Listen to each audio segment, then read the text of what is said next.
बूढ़ी माँ अपने बेटे अंश के साथ रहती थी। अंश दूसरों के घरों में मजदूरी करके किसी तरह जीवन यापन करता था, लेकिन अपनी माँ के लिए वह बहुत ही आज्ञाकारी और समर्पित बेटा था। अंश दिन भर खेतों में काम करता, लोगों के घरों में मजदूरी करता और जो भी थोड़े बहुत पैसे कमाता उन्हें माँ के हाथ में रख देता। ऐसे ही एक दिन जब वह शाम को घर लौटा तो उसकी माँ दरवाजे पर उसकी राह देख रही थी। अरे बेटा, तू आ गया। आज बहुत देर कर दी। हाँ माँ, आज काम थोड़ा ज्यादा था इसलिए देर हो गई, लेकिन देखो मैं कुछ पैसे लाया हूँ। अंश ने अपनी छोटी सी गठरी से मुट्ठी भर सिक्के निकाले और माँ के हाथों में रख दिए। माँ की आंखों में खुशी और ममता के आंसू भर आए। माँ पैसे देखकर भावुक होकर, बेटा, तू दिन भर मेहनत करता है पर खुद के लिए कुछ नहीं सोचता। कुछ पैसे अपने लिए भी रख लिया कर। माँ, जब तक तू खुश है मैं खुश हूँ। मेरे लिए सबसे बड़ी दौलत तेरी मुस्कान है। यह सुनकर काव्या कुछ देर चुप रही, फिर हल्की आवाज में बोली, बेटा, मेरी एक आखिरी ख्वाहिश है। अंश तुरंत चौकन्ना हो गया। बोलो माँ, तुम्हारी कौन सी ख्वाहिश है? बेटा, मैं इस बार का महाकुंभ मेला देखना चाहती हूँ। अंश हैरान रह गया। पर माँ, तुम बहुत बूढ़ी हो गई हो, वहां बहुत भीड़ होती है और सफर लंबा और कठिन होगा। तुम्हारी तबीयत खराब हो सकती है। बेटा, अब पता नहीं कितने दिन की जिंदगी बची है। मुझे बस एक बार गंगा स्नान करना है, वहां की पवित्र मिट्टी छूनी है। कौन जानता है अगला महाकुंभ देखने के लिए मैं रहूं या नहीं। तू कैसे भी करके मुझे वहां ले चला। माँ, मेरे पास न तो सवारी है न इतने पैसे कि मैं तुम्हें वहां तक ले जा सकूं। बताओ, मैं तुम्हें कैसे लेकर जाऊं? मुझे नहीं पता बेटा, पर मुझे वहां जाना है। यह मेरी आखिरी ख्वाहिश है। अंश गहरी सोच में डूब गया। महाकुंभ में अभी कुछ समय था, लेकिन सवाल यह था कि वह अपनी बूढ़ी माँ को वहां तक कैसे लेकर जाएगा। वह जानता था कि उसकी माँ का सपना पूरा करना ही उसकी सबसे बड़ी जिम्मेदारी थी। अब उसे कोई रास्ता निकालना था।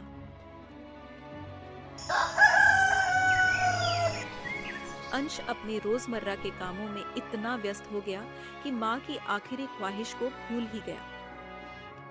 दिन भर खेतों में काम करना, लोगों के घरों में मजदूरी करना, यही उसकी दिनचर्या बन चुकी थी।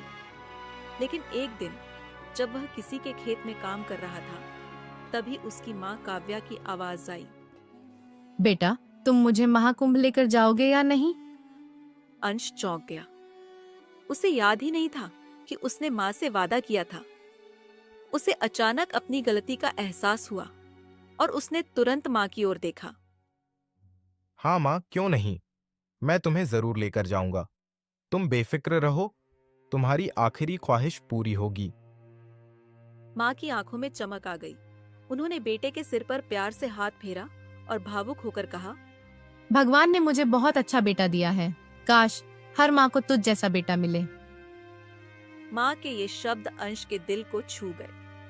वह सच में सोच में पड़ गया कि अब उसे हर हाल में माँ की आखिरी इच्छा पूरी करनी ही होगी। उसी दिन उसने ठान लिया कि वह दिन रात मेहनत करेगा और कैसे भी करके माँ को महाकुंभ लेकर जाएगा।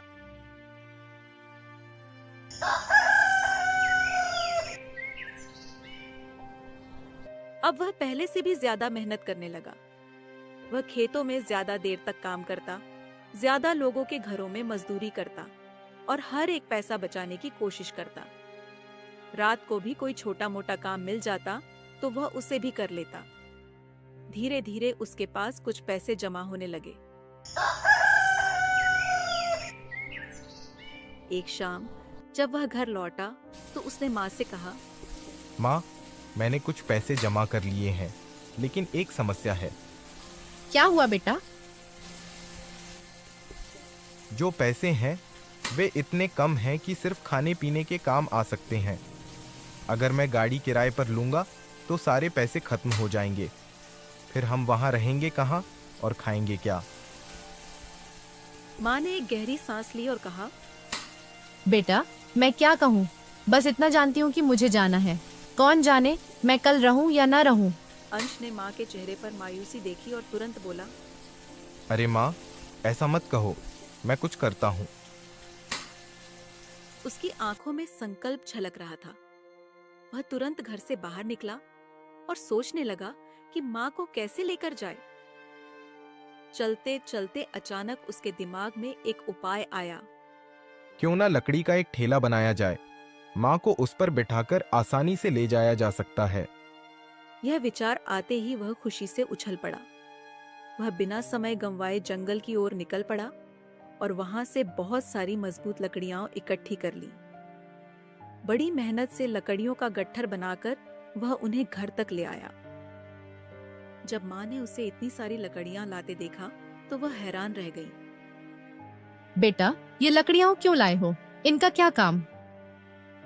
माँ, ये लकड़ियां बहुत काम की हैं, बस देखती जाओ मैं इनका क्या करता हूँ। माँ कुछ समझ नहीं पाई, लेकिन बेटे के आत्मविश्वास को देखकर मुस्कुरा दी। ठीक है बेटा, पर बहुत रात हो गई है, चलो पहले खाना खा लो। अंश ने माँ की बात मान ली। दोनों ने साथ बैठकर सादा सा खाना खाया और फिर सोने चले गए। लेकिन उस रात अंश सो नहीं पाया।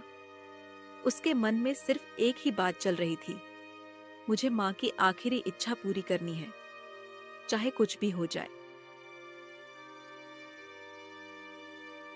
अगली सुबह अंश सूरज उगने से पहले ही उठ जाता है। उसे पता था कि जैसे ही सुबह होगी उसे काम पर जाना पड़ेगा और फिर ठेला बनाने के लिए समय नहीं मिलेगा। इसलिए वह जल्दी से उठकर ठेला बनाने में जुट जाता है।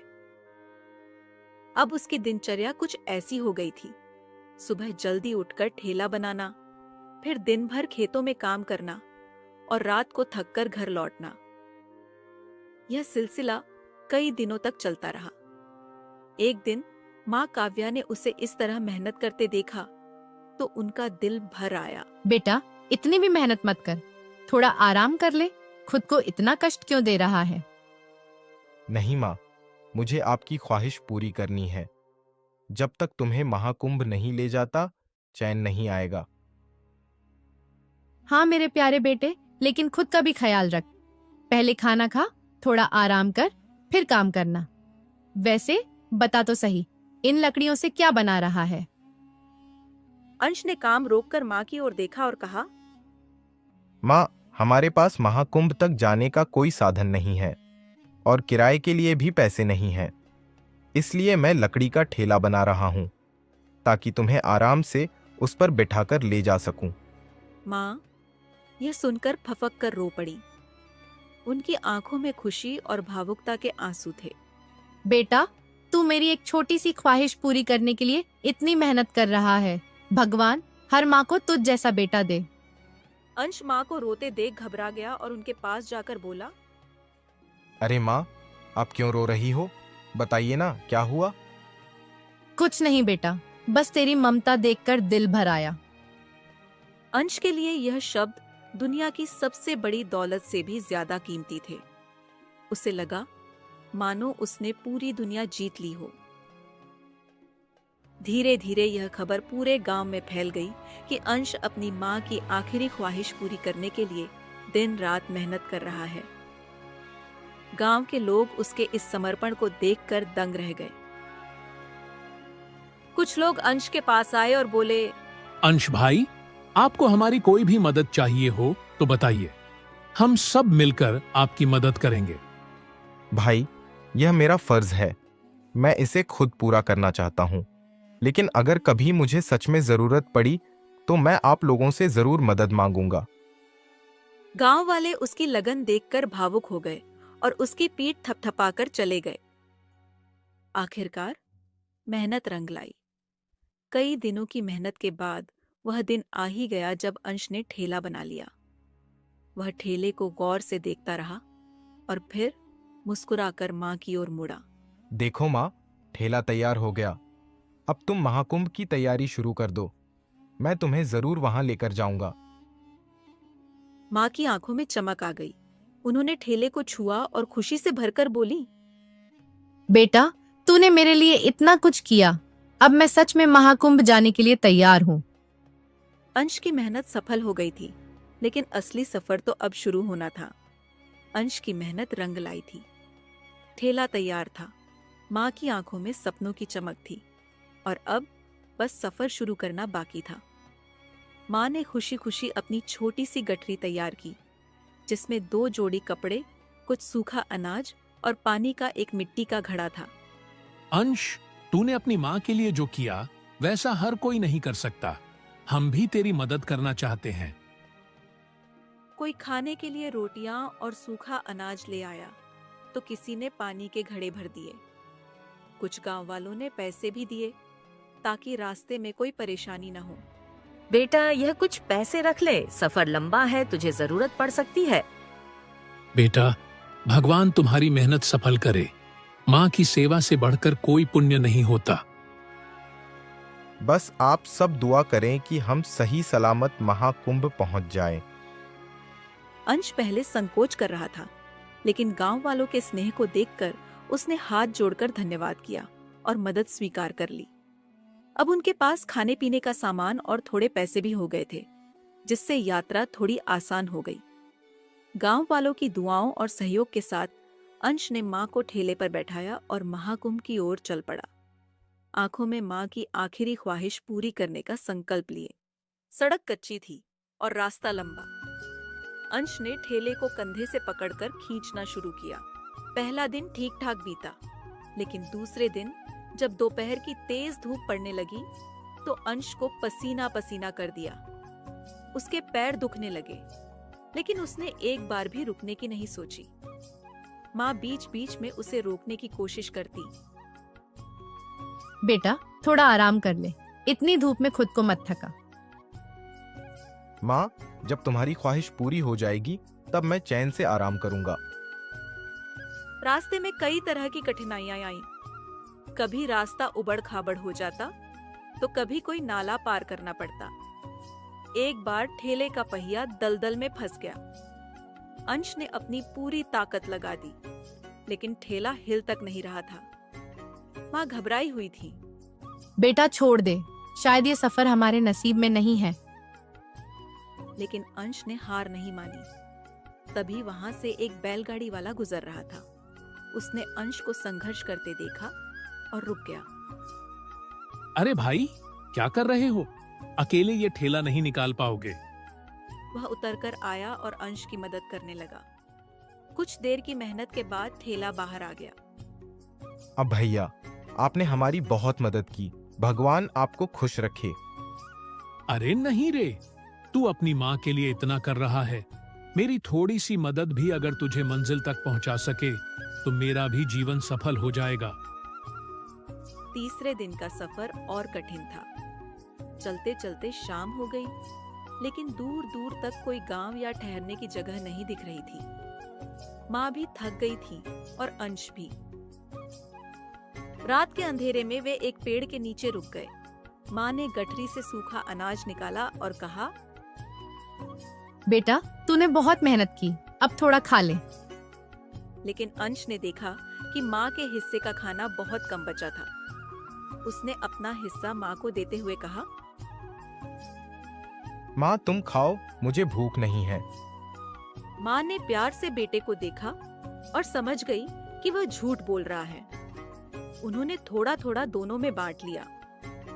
रात ठंडी थी और अंश माँ के पैरों के पास लेट गया। माँ ने उसके सिर पर हाथ फेरा और बोली, बेटा, तेरा यह त्याग मैं कभी नहीं भूल सकती। माँ, बस कुछ ही दिन और, फिर हम गंगा मैया के दर्शन करेंगे। कई दिनों के कठिन सफर के बाद आखिरकार वे महाकुंभ पहुंच गए।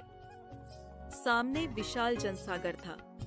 दूर दूर तक बस लोगों की भीड़, पवित्र गंगा का किनारा और हर ओर श्रद्धालु ही श्रद्धालु। माँ की आंखों में आंसू थे, खुशी के, आस्था के और बेटे के प्यार के। बेटा, तूने मेरी आखिरी ख्वाहिश पूरी कर दी, मैं धन्य हो गई। अंश ने माँ को ठेले से उतारा और धीरे धीरे गंगा किनारे तक ले गया। माँ ने गंगा की पवित्र लहरों को छूते ही आंखें बंद कर ली और हाथ जोड़कर प्रार्थना करने लगी। हे गंगा मैया, मेरे बेटे को हमेशा खुश रखना, उसे दुनिया की हर खुशी देना। अंश के लिए यह पल उसकी सारी मेहनत का सबसे बड़ा इनाम था। उसने माँ के चेहरे की चमक देखी और मन ही मन सोचा, अगर हर बेटे को माँ के लिए इतना करने का मौका मिले तो यह दुनिया कितनी खूबसूरत हो जाएगी। यह कहानी हमें सिखाती है कि माँ की सेवा से बढ़कर कोई धर्म नहीं और सच्चा प्यार त्याग और समर्पण में बसता है।